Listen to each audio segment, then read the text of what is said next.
Hello, my name is Nicole Marsico, and today I'll be talking about sexual harassment in the workplace. This presentation will include definitions of sexual harassment as well as the two different types that can occur, laws prohibiting sexual harassment, and examples of what it may look like. I will provide information about same-gender sexual harassment in the workplace as well as effects of sexual harassment on the victim. I've included a recent event of sexual harassment as well as a current movement, and I will give you some suggestions about dealing with sexual harassment in your work environment. Finally, I will be ending with a conclusion about the topic. I found that sexual harassment can be defined in a few different ways. Some definitions include gender specifics, others include where the sexual assault usually occurs.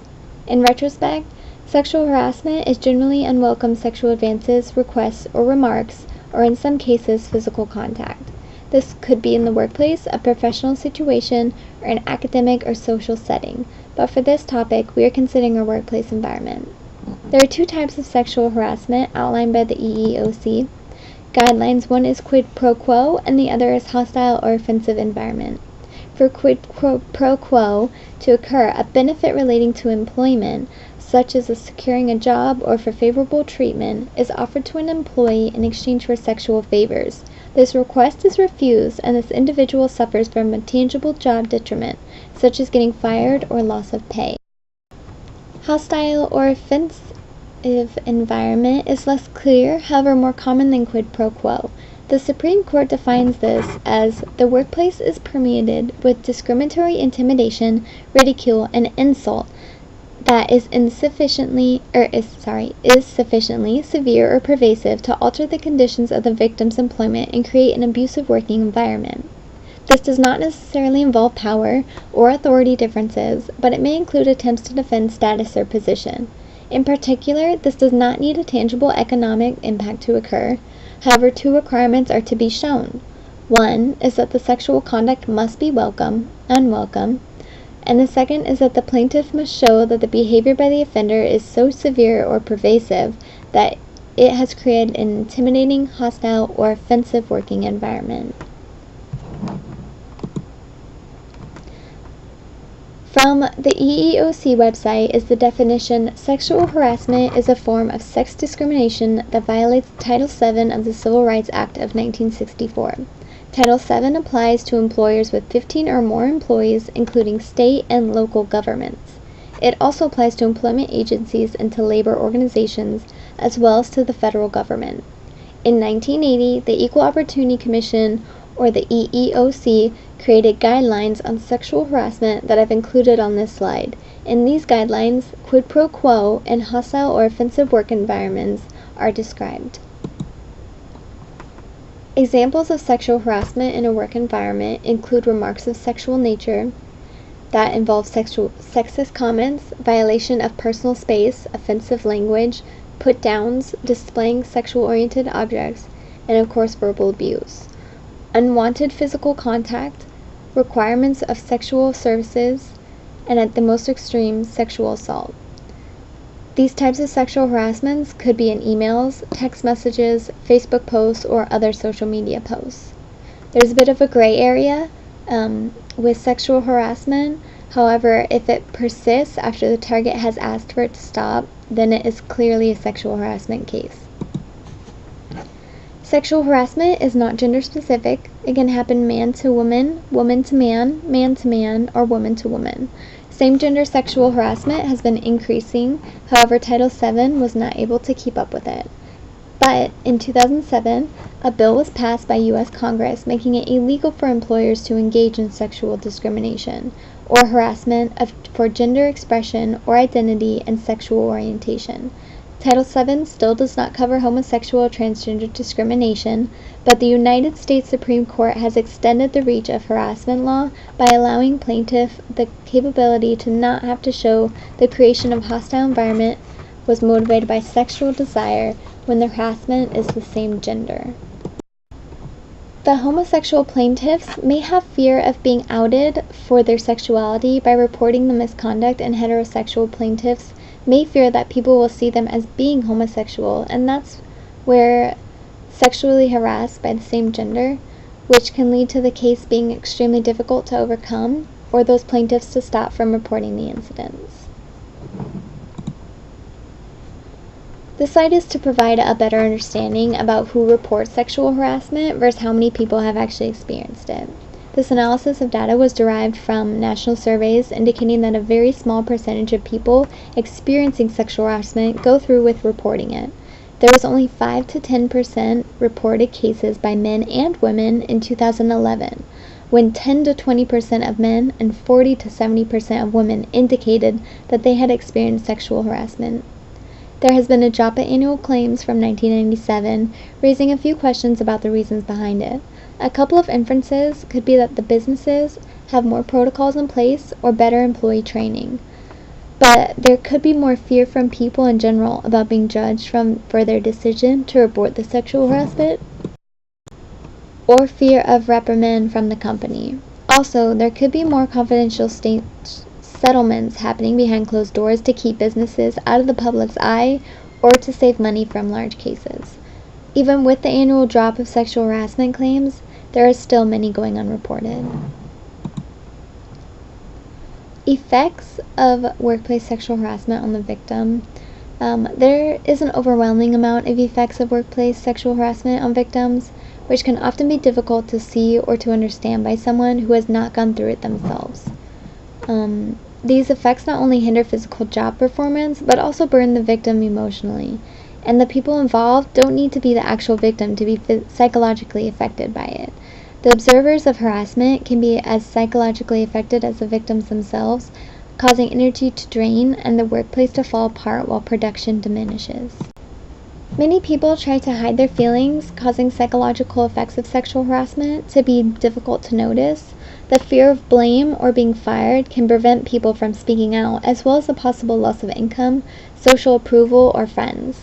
Self-confidence is lost, and those around the victim begin to be affected through job performance or personality changes. As Tang and McCollum state, most victims are dependent on their jobs, whether they have a low income or they are very high paying. A low income female is somewhat more likely to be sexually harassed than women in higher income brackets, although these higher income women also experience some sexual harassment, just usually not to the same degree of the low income women.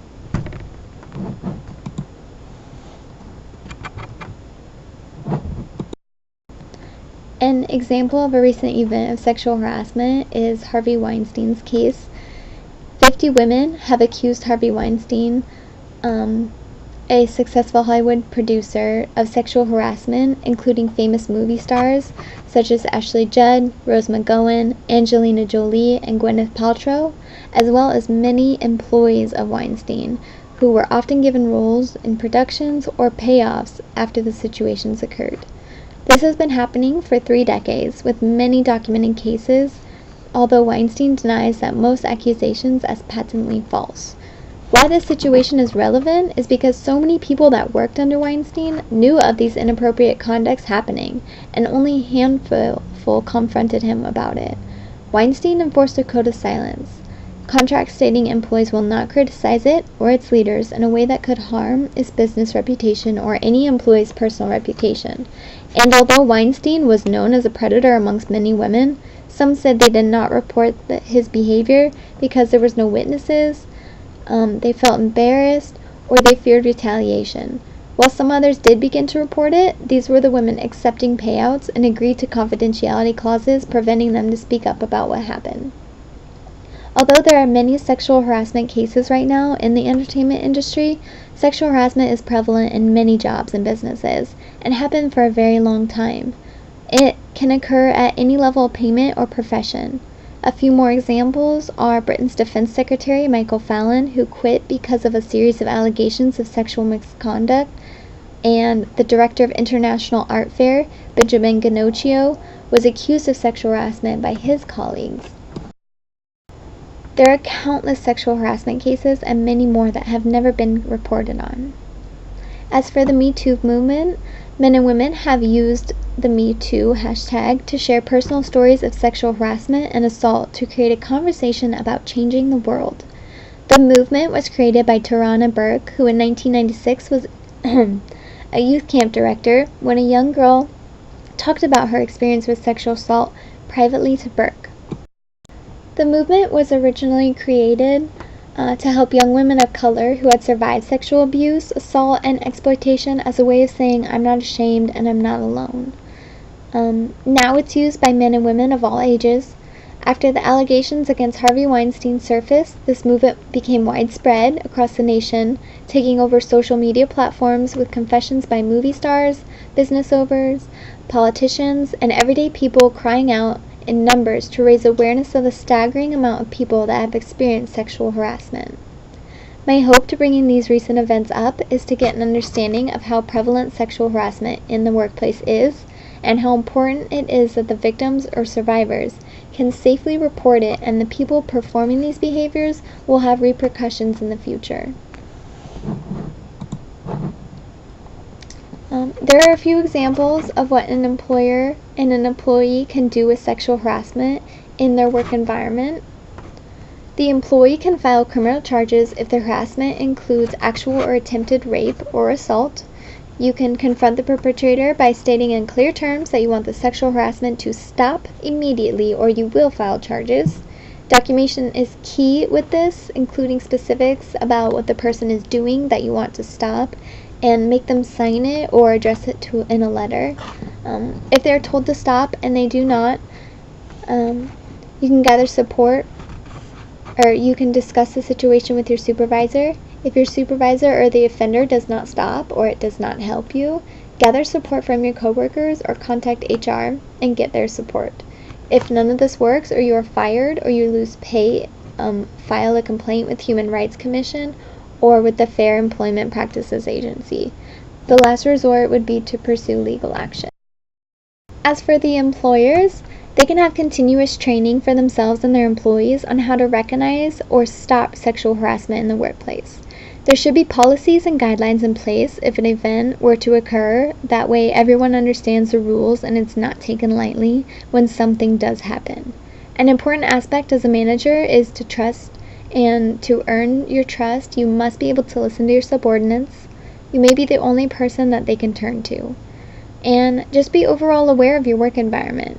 How is everyone getting along? How's the morale? Is there improvements needed, or are people uncomfortable at work? Lastly, do not put yourself in a situation that could be taken the wrong way or tempt you to make the wrong decision. In conclusion, we know sexual assault is not only unethical and against the law, it can also lead to detrimental effects on the victim, the company, and the employees in the company or those around the victim. And although numbers of sexual harassment in the workplace are decreasing, it does not mean it is not still happening. This only shows that there is more to be done to stop sexual harassment, such as further education, more policies, and more available resources for victims of sexual harassment. The Equal Opportunity Commission reports that sexual harassment charges filed has declined by 8,623 from 1997 to 2013. But it is still 22% of the total claims made to California Department of Fair Employment and Housing. This number is significantly high, even after the new laws have been created and training courses have been made available.